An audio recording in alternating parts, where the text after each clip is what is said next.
Welcome to my channel, ketomealsandrecipes.com.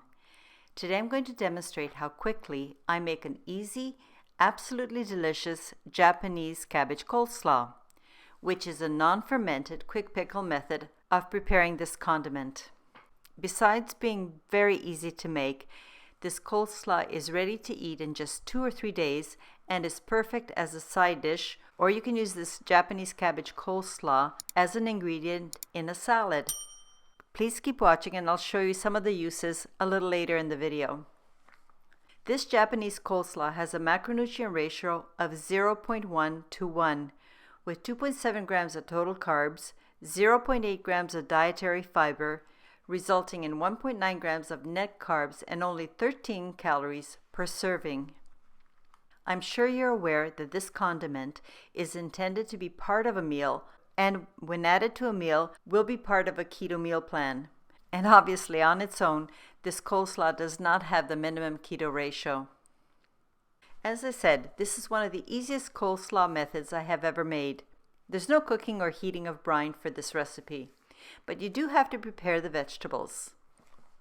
I begin by finely chopping the white cabbage.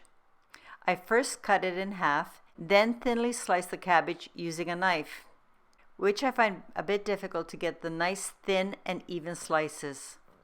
So I'm going to switch over and use this very inexpensive dollar store mandolin because it'll shred the cabbage evenly. As you can see, it's very easy and quick to use a mandolin, but do be careful when you're using it with the cabbage, especially when you get near the blades so you don't cut yourself. The blades are really sharp, even on this cheap version. After you have shredded the white cabbage, put it into a large salad bowl and set it aside for a moment.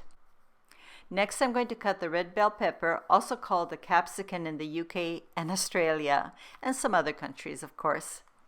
When you cut the bell pepper, remove the seeds and also the white ribs on the inside of the bell pepper. The next step is to cut the red bell pepper into thin ribbons.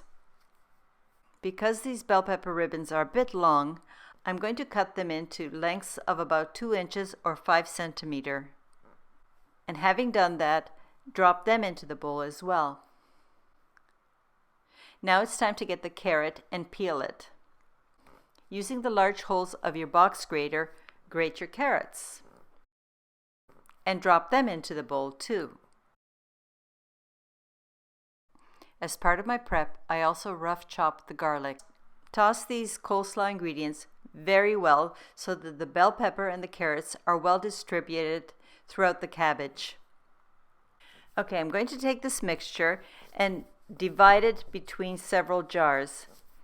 I'm going to place approximately 7.4 ounces or 210 grams of coleslaw into each jar.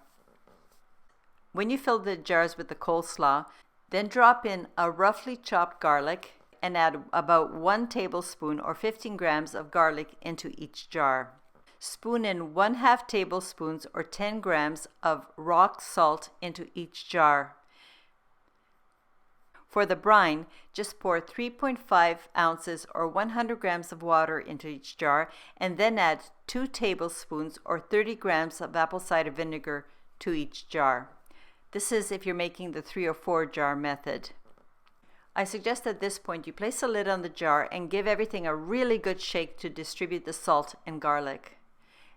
Lastly, get 1 slice of lemon and place 1 lemon slice on the top of the coleslaw in each of the jars. Put the lid back on and refrigerate for 2 to 3 days. This will allow the quick pickle and coleslaw flavors to develop. And that's all there is to making this super easy, crunchy, and refreshing Japanese cabbage coleslaw. As I mentioned, this is a quick pickle method, not a fully fermented coleslaw, so it is best used within the first 3 weeks after making it. And between uses, remember, this coleslaw must be refrigerated. Here are some of the other ways that I use this Japanese coleslaw. My guys like to have some of this as a side dish with a grilled steak, or my teriyaki steak, or with my pulled pork, or either as a side dish or a condiment with my Juicy Lucy hamburgers or my samurai burgers. My personal favorite is to add some of this Japanese cabbage coleslaw to a spring mix salad because it gives it a little bit of extra flavor and crunch. And if you're wondering, the link to the written recipe, which can be translated to any language, and the links to the other recipes I've mentioned are in the description box below. Thank you very much for watching my video, and if you made it to the end and you have a moment, please leave a comment and let me know which country you're watching my videos from. I always find that very interesting. And if you like my videos, please share the link, and most importantly, come back when I post my next video, which I do every Thursday morning. Until next time, have a really happy day. Cheers!